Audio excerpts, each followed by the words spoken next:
Hello students, in this video we are going to start lesson number 18. Name of the lesson is Sound, Production of Sound. Let us begin with the explanation. Let us recall activity is given. In that some events are given below. Put a tick mark, means correct sign, in the box if you have experienced the event. If not, put a cross sign, multiplication means cross sign in the box. Okay यहाँ पर नीचे 10 activities दिए. Okay ये 10 activities अगर आप लोगों ने अगर एक्सपीरियंस की है, एक्सपीरियंस यानी अगर आप लोगों ने कई पर अगर ये एक्टिविटी की है, नहीं तो करते हुए देखा है तो टिक मार्क करनी है. ओके अगर नहीं देखी है तो क्रॉस साइन करना है. Okay number 1, clap your hands together. Okay class में बैठे बैठे आपने तो तालियां तो बजाई होगी. Okay so this we have experienced. Okay then played a musical instrument. Musical instrument कहीं तो कौन सा तो भी बजाया होगा, घर पर बजाया होगा, अगर नहीं कहीं तो अगर थाली बजाई होगी. ओके तो yes.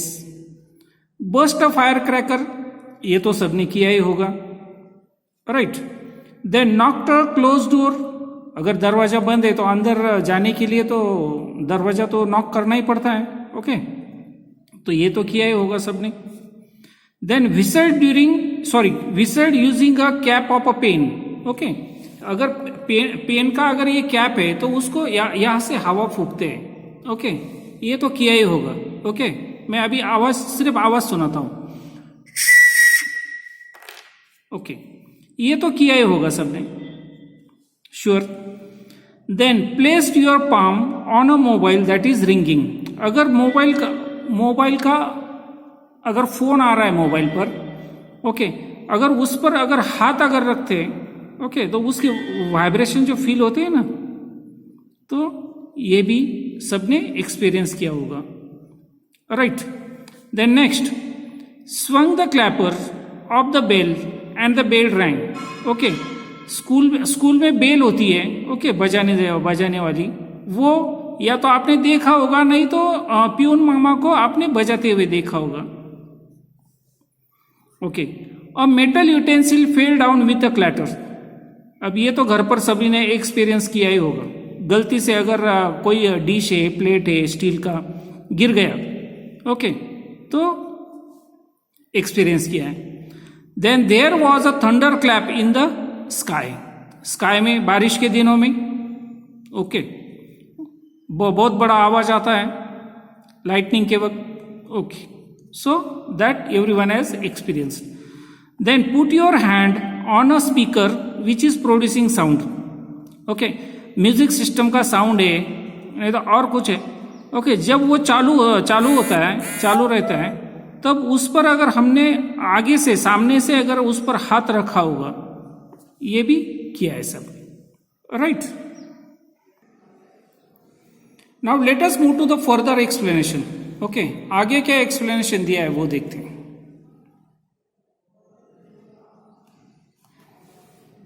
So it is seen from the above examples that sound is generated due to a variety of events. Okay यानी ये ऊपर के जितनी भी सारी एक्टिविटीज दी है, इस एक्टिविटीज से हमें पता चलता है कि साउंड जो होता है, साउंड यानी आवाज. ओके आवाज जनरेट होना यानी तैयार होना. ओके आवाज कैसे तैयार होता है, आवाज कैसे निकलता है, ओके उसके लिए बहुत अलग अलग रीजन है, वैरायटी ऑफ इवेंट्स. ऐसा नहीं कि एक ही कौन सी तो भी एक ही एक्टिविटी है जिससे आवाज निकलता है, ऐसा नहीं है. तो अलग अलग एक्टिविटीज होती है, अलग अलग इवेंट्स होते हैं, उससे आवाज तैयार होता है, आवाज पैदा होता है. ओके नेक्स्ट लाइन, इन सम एग्जाम्पल्स, ऊपर दिए हुए जो एग्जाम्पल्स है 10 एग्जाम्पल्स, उसमें से sound was generated due to the vibration of an object. Okay लेकिन ये सारे जो 10 एग्जाम्पल्स है उसमें एक सिमिलरिटी है. ओके क्या सिमिलरिटी है कि साउंड वॉज जनरेटेड, साउंड तो तैयार हुआ है, कैसे तैयार हुआ है, due to vibration of object. Okay जब ऑब्जेक्ट का वाइब्रेशन होता है, कौन सी भी वस्तु है जब उसका वाइब्रेशन होता है, then only the sound is generated. Example दिया है द बेल. ओके जब बेल का वाइब्रेशन होता है तब आवाज निकलता है. और स्ट्रिंग और diaphragm of a musical instrument. कौन सा भी म्यूजिकल इंस्ट्रूमेंट ले लो, तबला ले लो, जब हम तबले पर हाथ से मारते हैं तो उसका वाइब्रेशन होता है। ओके, वो जो डायफ्राम होता है जिस पर हम हाथ मारते हैं, ओके, जब उसका वाइब्रेशन होता है then only the sound is given out. Next, while in some examples like bursting a cracker, okay, दूसरे कुछ जो एग्जांपल्स दिए, bursting a cracker, फटाके का फूटना, okay, then clapping, then lightning strike, then vibrations are not actually felt. Okay, ये सब activities में कौन से ये फटाके का फूटना, नहीं तो क्लैपिंग, नहीं तो लाइटनिंग स्ट्राइक, इसमें हमें वाइब्रेशन तो दिखाई नहीं देते, वाइब्रेशन हमें फील नहीं होते, लेकिन however vibrations are produced in those cases as well, लेकिन उस केसेस में भी वाइब्रेशन तैयार होते हैं। ओके, कौन से तो भी ऑब्जेक्ट वाइब्रेट होता ही है। Is it correct? Let us move ahead. All these vibrations are imparted to the molecules in the ear and sound is produced। Okay, अब ये आवाज हम लोगों तक कैसे पहुंचता है, हमारे कान तक कैसे पहुंचता है? तो ऑल दीज वाइब्रेशन, ये जो सारे वाइब्रेशन है ये इम्पार्टेड यानी they are passed on to the molecules in the ear. हवा में जो मॉलिक्यूल्स होते हैं, ऑक्सीजन, कार्बन डाइऑक्साइड, नाइट्रोजन के, ओके, तो वो वाइब्रेशन वो मॉलिक्यूल्स तक पहुंचते हैं और वो मॉलिक्यूल्स वाइब्रेट होते हैं। Okay, and then the sound is produced. You might have seen that when a stone is thrown into the calm water of a lake, waves are generated and they reach up to the banks of the lake।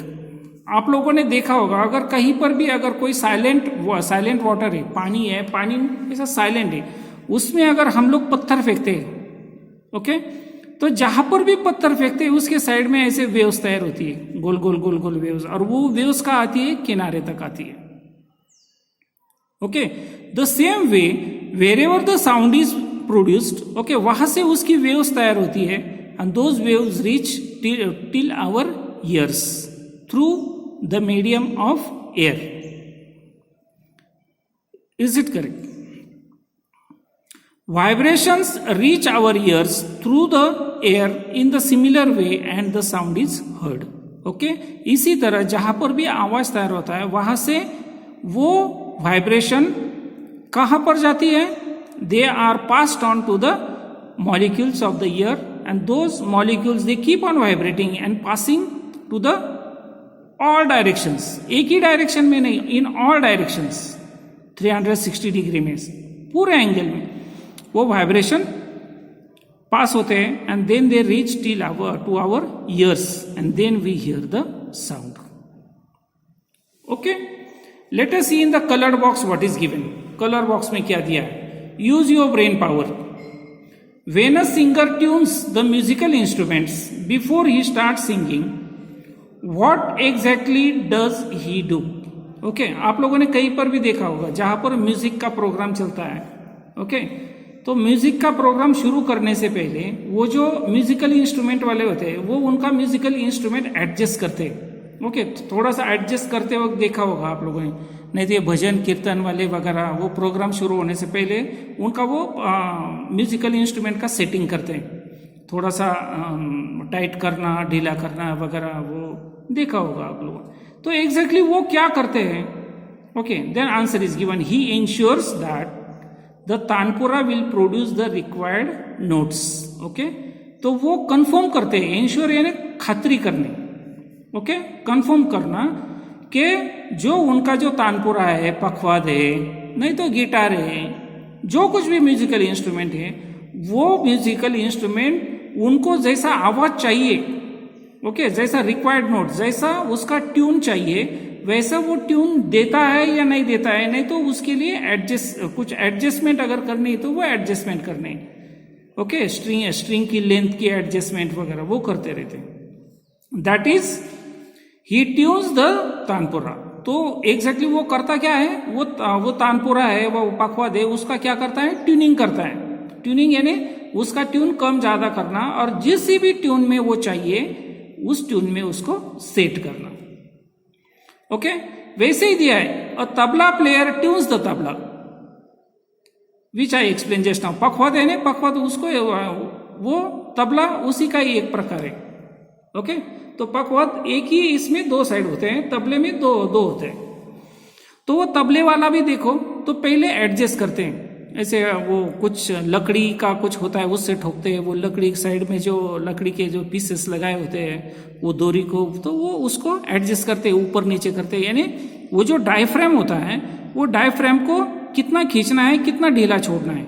Okay, that is called tuning the tabla.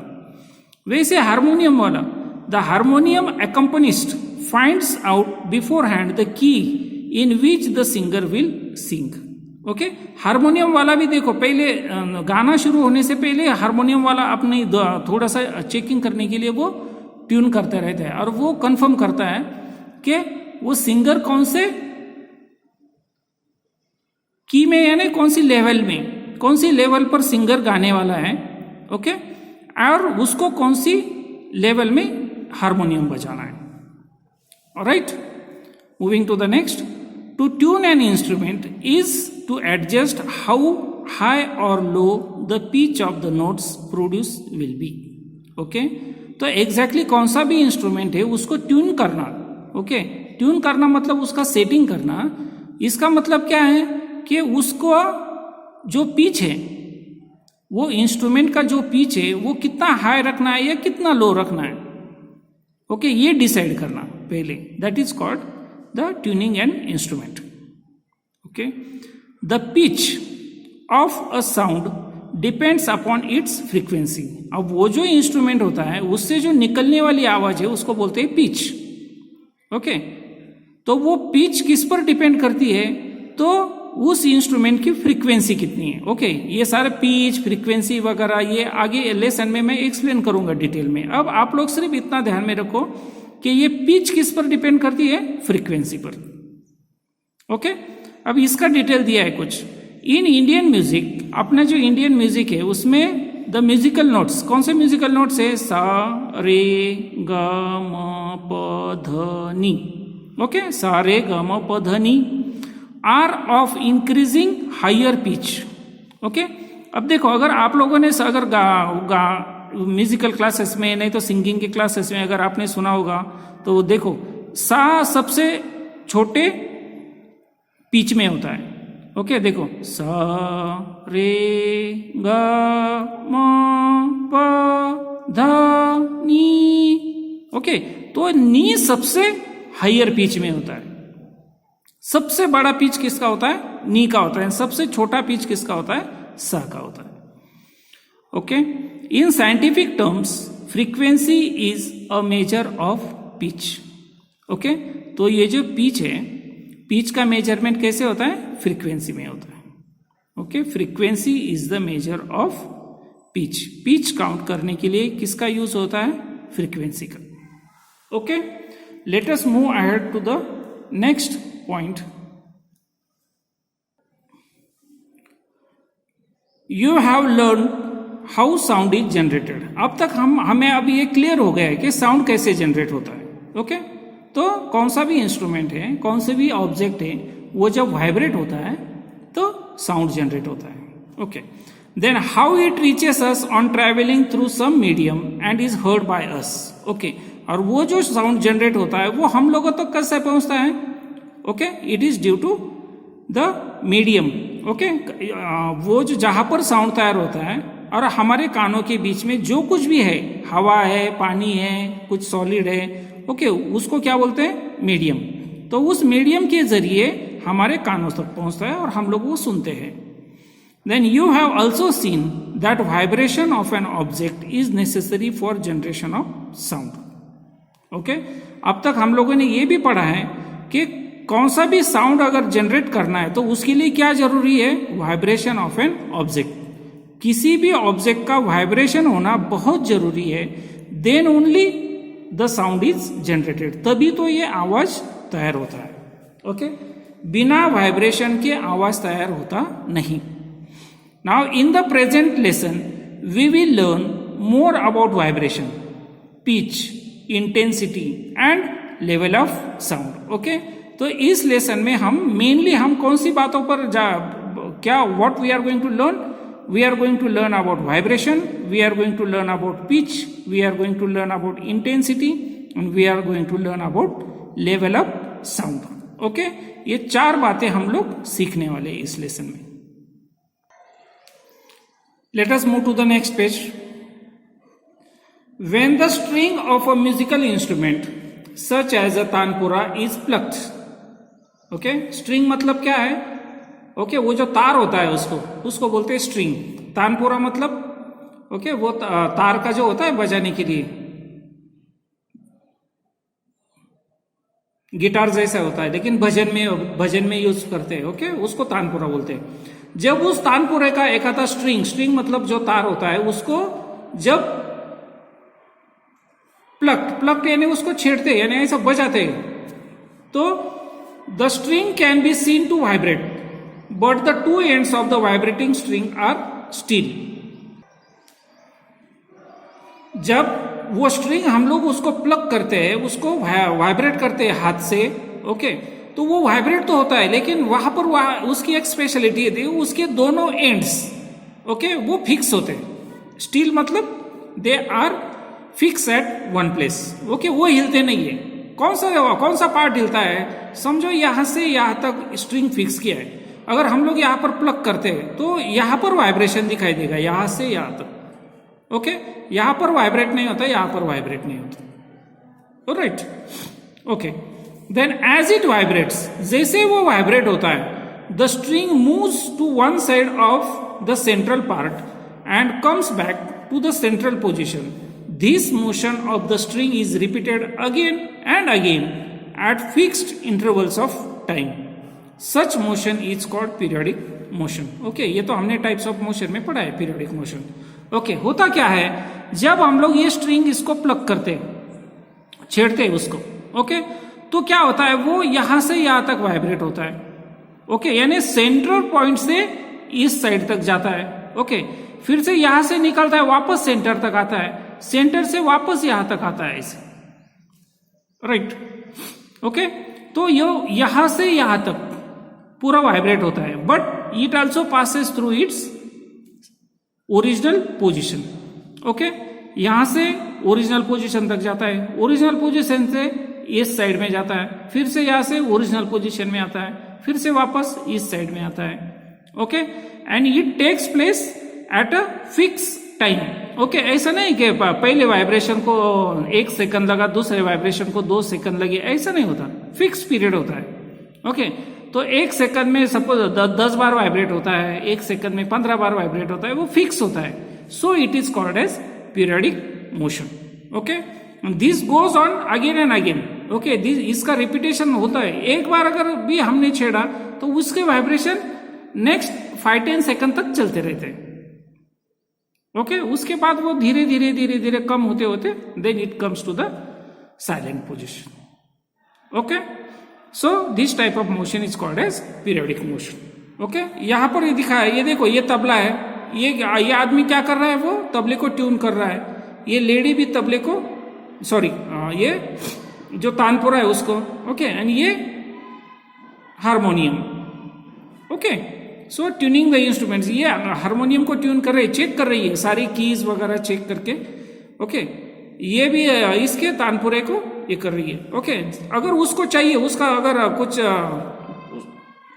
उसका pitch बढ़ाना है वगैरह, तो ये जो यहाँ पर जो कीज दिए, ओके, इसको टाइट करती है, ढीला करती है। यहाँ पर भी 2 दिए, ओके, उसको टाइट करना, ढीला करना, that is called tuning the tanpura. Okay, let us move ahead. Now always remember point is given. What is given? Sound is generated by the rhythmic vibration of an object. Sound कैसे तैयार होता है? It is generated by the rhythmic vibration. सिर्फ vibration नहीं, rhythmic यानी एक specific rhythm में, okay, एक स्पेसिफिक पैटर्न में वाइब्रेट होना, ओके, किसका? उस ऑब्जेक्ट का। Then only the sound is generated. We can hear the sound as long as the object vibrates. Okay, हमें साउंड कब तक सुनाई देता है? जब तक वो ऑब्जेक्ट वाइब्रेट होता है तब तक हम लोगों को साउंड सुनाई देता है। जब उसका वाइब्रेशन बंद होता है, उसका आवाज सुनाई देना भी बंद होता है। But when we touch the vibrating object with our hand, the vibrations stop and we no longer hear the sound. What does it mean? मतलब कौन सा भी ऑब्जेक्ट अगर वाइब्रेट हो रहा है, ओके, जब वो वाइब्रेटिंग ऑब्जेक्ट अगर हम लोग उसको हाथ लगाते हैं तो उस वक्त क्या होता है, वो वाइब्रेशन बंद हो जाते हैं. ओके, घर में आप लोगों ने देखा होगा, अगर प्लेट नहीं तो डिश वगैरह, स्टील की प्लेट, स्टील की डिश अगर गिर जाती है, ओके, तो आप लोगों ने देखा होगा मम्मी तुरंत उस पर हाथ रखती है. ओके, हाथ जैसे ही वो हाथ रखती है वो आवाज बंद हो जाता है. आवाज बंद होता है मतलब कैसे होता है, उसके सारे वाइब्रेशंस कौन एब्सॉर्ब करता है, हाथ एब्सॉर्ब करता है. वो वाइब्रेशन भी बंद हो जाते हैं, जितने भी कुछ तैयार होते हैं वो कौन एब्सॉर्ब करता है, अपना हाथ एब्सॉर्ब करता है. And due to that we no longer hear the sound, और उसके बाद हमें आवाज सुनाई देता नहीं. अगर वो डिश नहीं तो प्लेट अगर गिर गई, अगर उसको किसी ने हाथ नहीं लगाया तो बहुत टाइम तक उसका आवाज चलता रहता है. ओके, जैसा हम उसको हाथ लगाते हैं उसका आवाज बंद हो जाता है. Sometimes we can see the vibrations, कभी कभी हमें वाइब्रेशंस दिखाई देते हैं. But sometimes the vibrations are so minute, कभी कभी वो वाइब्रेशंस इतने छोटे होते हैं, okay, that we cannot see them with our eyes, तो हमें अपनी आंखों से वो दिखाई नहीं देता. ओके, अभी मैं यहां पर टेक्स्ट बुक थोड़ा सा साइड में करके मैं अब नीचे टेबल है उस पर वाइब्रेट करता हूं. ओके, ये टेबल वाइब्रेट होते हुए नहीं दिखाई देता है. ओके, क्योंकि ये टेबल के वाइब्रेशंस बहुत छोटे होते हैं. ओके, तो उसके बदले में अगर हमने रबर वगैरह कुछ यूज किया, ओके, ऐसा दोनों उंगलियों में ऐसा रबर लगाओ यहां पर, ओके, और उसको छेड़ो, उसके वाइब्रेशन दिखाई देते हैं.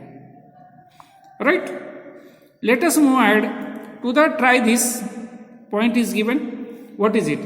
Make a list of musical instruments you are familiar with. आप लोगों को जितने भी म्यूजिकल इंस्ट्रूमेंट्स मालूम है, ओके, आप लोगों ने उसको अगर कभी तो भी थोड़ा सा तो भी खेला होगा उसके साथ, तो उसकी एक लिस्ट बनानी है. Find out which part of the instrument vibrates. Okay, और उसमें से आप लोगों को आइडेंटिफाई करना है, फाइंड आउट करना है कि इंस्ट्रूमेंट्स का कौन सा पार्ट वाइब्रेट होता है. तबला है तो तबले का कौन सा पार्ट वाइब्रेट होता है, तानपुरा है तो उसका कौन सा पार्ट वाइब्रेट होता है. Okay, and produces sound. Okay, such vibrations that produce sound can be studied with the help of a simple oscillator. Okay, ये जो वाइब्रेशंस तैयार होते हैं, ये वाइब्रेशंस अगर हमें पढ़ने हैं तो उसके लिए, ओके, जो वाइब्रेशन साउंड तैयार करते हैं तो उसके लिए वो समझने के लिए हम लोग क्या यूज करने वाले हैं, सिंपल एक oscillator. Okay, that I will show you. Okay, what is it? Oscillator. This is the diagram of a oscillator. Okay, यहाँ पर ऊपर एक सपोर्ट है, ओके, हुक है, यहाँ पर एक दोरी उसको the thread is tied. Okay, और उसको नीचे एक मेटल बॉल लगा है. ओके, अब देखो यहां से जब ये बॉल को हम लोग एक साइड में खींचते हैं, ओके, यहां से अगर छोड़ा तो ये वापस यहां तक जाएगा. ओके, और उसी स्पीड से यहां तक आएगा. ओके, जैसा अपना रबर वाइब्रेट होता है. ओके, तो ऐसे उसका यहां से यहां तक, यहां से यहां तक ऐसा मोशन चलता रहता है. Okay, so this oscillator we are going to use for understanding all these terms. Okay, let us understand the next terms. Okay, in this paragraph we are going to understand the terms oscillator क्या होता है, oscillation क्या होता है, and oscillatory motion क्या होती है. Oscillatory motion तो आप लोगों को 6th स्टैंडर्ड में शायद टीचर ने एक्सप्लेन की होगी. ओके, तो this oscillator, oscillation and oscillatory motion, this we are going to see in this paragraph. Okay, you must have seen children playing on a swing in a garden. Okay, आप लोगों ने भी खेला होगा, नहीं तो बच्चों को देखा होगा गार्डन में स्विंग यानी झोंका. ओके, तो झोंका वो खेलते हुए आपने खेला होगा, नहीं तो बच्चों को देखा होगा. Observe carefully the motion of the swing.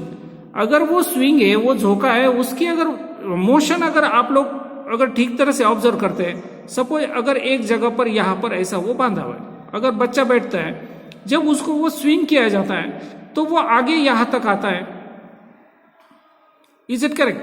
वापस यहां से ओरिजिनल पोजीशन पर आता है, वापस पीछे जाता है यहां तक। Is it correct? In this much part it moves. Correct, this is the motion of the swing. Then go to a swing at rest in a garden and mark its position on the ground below.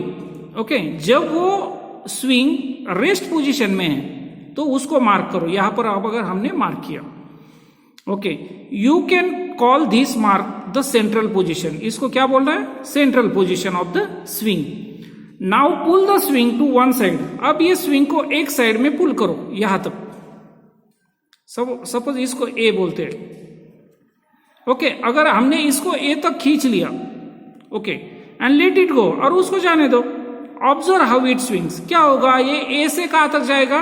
Central position तक जाएगा। Central position से वो B तक जाएगा। Okay, and this central position suppose if we call C. Okay, तो A से सी तक जाएगा, सी से बी तक जाएगा, बी से फिर से सी तक, फिर से ए तक। ओके, तो A C B, B C A C B C A, ऐसा उसका मोशन चलता है। Okay, the swing will be seen to cross the central position again and again as it moves from one end to the other of its swing. Okay, ये जो swing है, ये जो झोंका है, ओके, ये हमें बार बार दिखाई देगा कि ये बार बार फिर से वो सेंट्रल पोजीशन से पास होता है। ए से बी तक जाने के लिए भी उसको सेंट्रल पोजीशन से जाना पड़ता है, बी से ए तक जाने के लिए भी उसको इस सेंट्रल पोजीशन से गुजरना पड़ता है, जाना पड़ता है, क्रॉस करना पड़ता है। Okay, a swing that moves back and fourth. ये जो स्विंग होता है, ये देखो, फोर्थ यानी आगे जाता है, बैक यानी वापस आता है।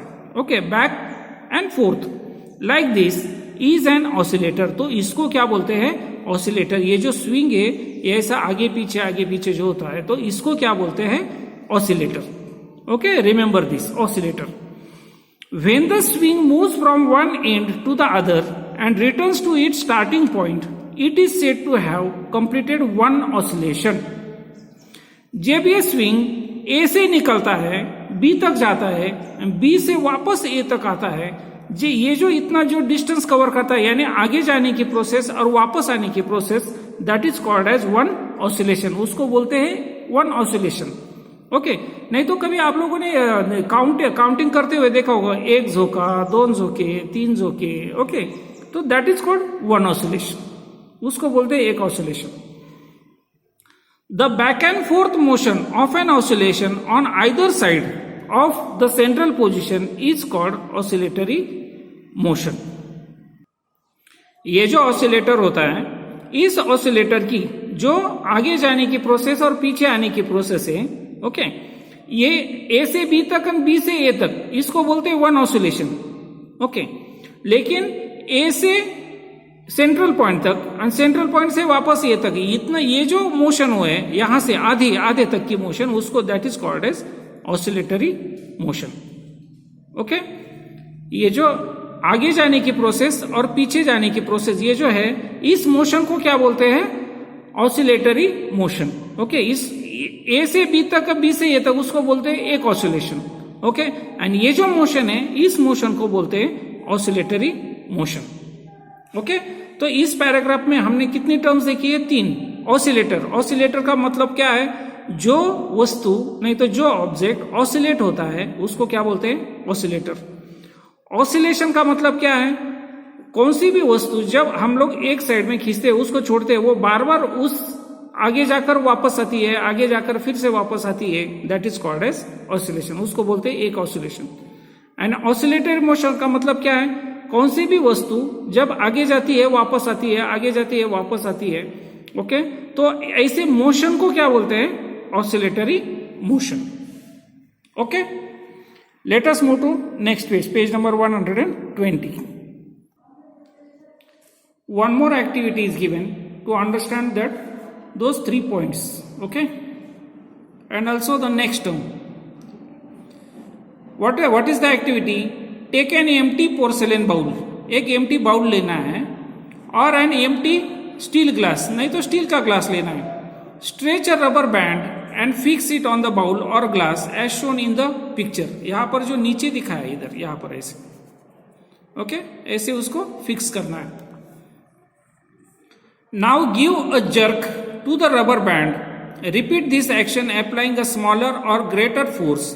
While doing this, observe the farthest distance to which the rubber band is stretched. Take note of the sound generated. Okay? Let us see it practically. मैं practically आप लोगों को करके दिखाता हूं. Now here the rubber is adjusted on the bowl. Okay? Now as the rubber is fixed, okay, what we have to do? We have to give a jerk. Okay? This way jerk is given. Jerk is given. While giving jerk, what we have to observe? That how much farther the rubber moves. Okay, the farthest distance to which the rubber band is stretched. Okay, कहाँ तक वो stretch होता है और वो उसकी movement कैसी, and even also the sound.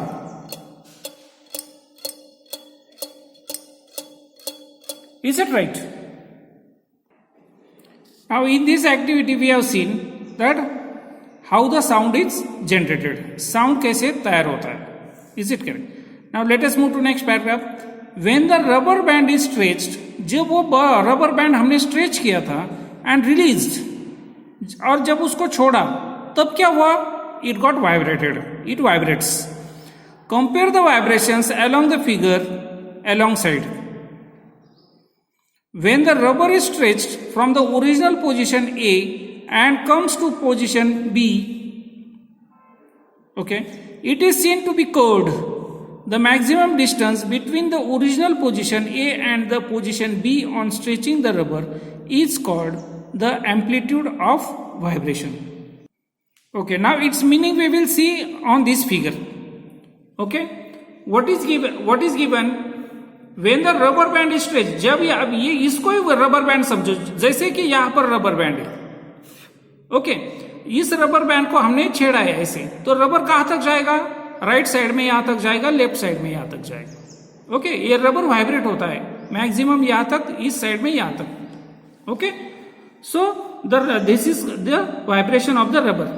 Okay, हमें कंपेयर करने हैं वाइब्रेशंस, ओके, उस रबर के. When the rubber is stretched from the original position A, ये what is this? This is the original position A. पहले यहाँ पर था रबर, ओके, जब हमने खींचा, ओके, तो ये कहाँ तक आया? हमने कहाँ तक खींचा? B तक खींचा उसको, ओके, एंड यहाँ से छोड़ दिया. ओके, देन अगर ये छोड़ने के बाद ये कैसे हुआ था? साइड में फिक्स था. ओके, ये ओरिजिनल पोजीशन है उसकी. जब हमने उसको खींचा तो कैसे था? कर्व था, राइट. छोड़ने के बाद भी वो जब यहां तक जाएगा तो भी यहां तक भी, यहां पर भी तो वो कर्व होगा, right. So and when we leave it from, यहां से ए से हमने उसको बी तक खींचा, यहां से छोड़ दिया, बी से वो कहा जाएगा वापस ए तक जाएगा और उसके बाद सी तक जाएगा. Okay, this way. Okay, what is this position? A. This position is B and this position is C. Okay, A is original position. A से हमने उसको खींचा तो बी तक लेकर गए हम लोग, यहां से छोड़ा तो ये ए से होकर सी तक गया, सी से फिर से वापस वो ए तक आएगा, फिर से बी तक जाएगा. That is only called vibration. Okay, so from this exactly what we have to understand, the maximum distance, जो ज्यादा से ज्यादा distance between the original position A and the position B on stretching the rubber is called the amplitude of vibration. उसको बोलते हैं ए और B में जो डिस्टेंस होता है ये ओरिजिनल पोजीशन में, और हमने उसको जहां तक खींचा था वो, this is called as amplitude. नहीं तो ए से लेकर सी तक जो डिस्टेंस है इसको क्या बोलते हैं? एम्पलीट्यूड. ओके, यानी ओरिजिनल पोजीशन से एक कौन सी तो भी एक साइड में, आइदर राइट साइड और लेफ्ट साइड. ओके, जो डिस्टेंस, जितना भी डिस्टेंस वो वाइब्रेट होता है, that is called amplitude of the vibration. Okay, इस वाइब्रेशन का amplitude, right. Let us move to the next paragraph. When a greater force is applied to the rubber, it is stretched further, meaning that the amplitude increases. अगर हमने अभी थोड़ा सा force लगाया तो वो थोड़ा सा ही वाइब्रेट होगा, अगर ज्यादा फोर्स लगाया तो वो ज्यादा वाइब्रेट होगा. ज्यादा वाइब्रेट होगा मतलब अगर ज्यादा फोर्स लगाए तो शायद वो यहां तक जा सकता है ऐसे. ओके, यानी अगर ज्यादा फोर्स लगाए तो एम्पलीट्यूड भी बढ़ेगा. करेक्ट. ऑन रिलीजिंग इट, जब हम उसको छोड़ते हैं, अ लाउडर साउंड इज जनरेटेड. अगर जैसे हम छोड़ते यानी अगर हमने एम्पलीट्यूड बढ़ाया, ओके, ओरिजिनल पोजीशन से इसका अगर डिस्टेंस बढ़ाया तो आवाज भी ज्यादा आता है. ओके, अगर थोड़ा खींचा तो आवाज छोटा आता है. यानी अगर एम्पलीट्यूड कम है तो आवाज कम है, साउंड इज लेस. ओके, अगर एम्पलीट्यूड ज्यादा है तो आवाज बड़ा आता है. ओके, ये छोटे और बड़े आवाज को क्या बोलते हैं, let us see now. When a smaller force is applied, the rubber is stretched less.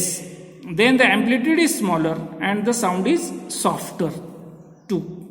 Okay? अगर एम्पलीट्यूड कम रखा तो आवाज कैसे आता है, सॉफ्ट. एम्पलीट्यूड अगर बढ़ाया तो आवाज का सॉफ्टनेस कम होता है और हार्शनेस बढ़ता है. Okay, let us move to next paragraph. Take a strong thread about half a meter long, tie a long iron or wooden ball to it and suspend it from a support as shown in the figure. इस figure में जैसे दिखाया ऐसी activity करनी है आप लोगों ने. ओके, एक थ्रेड लेना है, थ्रेड को एक बॉल लगाना है. बॉल कैसे होना, या तो वो मेटल का होना चाहिए नहीं तो वुडन का होना चाहिए, लेकिन अगर हो सके तो मेटल का ही लगाओ. Okay, then such an oscillator is called a pendulum. इसको क्या बोलते हैं, पेंडुलम. आप लोगों के घर में भी हो सकता है पेंडुलम. ओके, नहीं तो ये मिस्त्री लोग होते हैं, ये कंस्ट्रक्शन वाले, वो उनके पास होता है ऐसा पेंडुलम. ओके, तो that is called as pendulum. तो इसको हम लोगों ने क्या बोलना है अभी, है pendulum. Okay, give an oscillatory motion to the pendulum. इस पेंडुलम को ऑसिलेटरी मोशन दे दो ऐसे. Okay, the maximum distance between the original position A of the pendulum and the extreme position B or C is called the amplitude of the oscillation. Okay, जो हमने pendulum यहाँ पर लगाया, अगर इस A को अगर हमने एक साइड में खींचा और छोड़ दिया तो A से B तक, नहीं तो A से C तक जितना जो कुछ भी डिस्टेंस होता है उस डिस्टेंस को बोलते हैं amplitude of this pendulum. Okay, in the figure AB or AC is the amplitude of the oscillation. Is it correct? Now next point is there. Do you know? A stretched rubber returns to its original state when it is released. This property is called elasticity. Okay, rubber है, rubber हम लोग जब उसको खींचते हैं वो वापस उसकी ओरिजिनल पोजीशन में आता है. ओके, तो इसको क्या बोलते हैं, उसको elasticity. Okay, this we have learn in the properties of the substances. Okay, elasticity. When a stretched rubber band vibrates, elasticity is at work. जब हम वो कौन सा भी रबर बैंड होता है उसको स्ट्रेच करते हैं और उसको वाइब्रेट करते हैं, उसका मतलब क्या है, वो क्या काम करता है, उसकी क्या काम करती है, कौन सी प्रॉपर्टी, इलास्टिसिटी प्रॉपर्टी काम करती है. Number 3, all the while that the pendulum oscillates, Earth's gravitation is at work. Okay, और हम लोगों को मालूम है हमारी कौन सी भी एक्टिविटी होती है, हमारी चलने की, घूमने की, फिरने की, कौन सी भी कुछ काम करने की कौन सी भी एक्टिविटी है, हर एक एक्टिविटी पर अर्थ का ग्रेविटेशनल फोर्स एक्ट होता ही है. ओके, अगर हम लोगों ने पेन अगर छोड़ा तो भी वो नीचे गिरता है, यानी उस पर अर्थ का ग्रेविटेशन का इफेक्ट होता है. Means what, at that time the earth gravitation force is at work. Okay, now seeing the length of the video, I will stop this video here. I will come back with the next video, time period of oscillation and frequency, with the new video. Okay, thank you.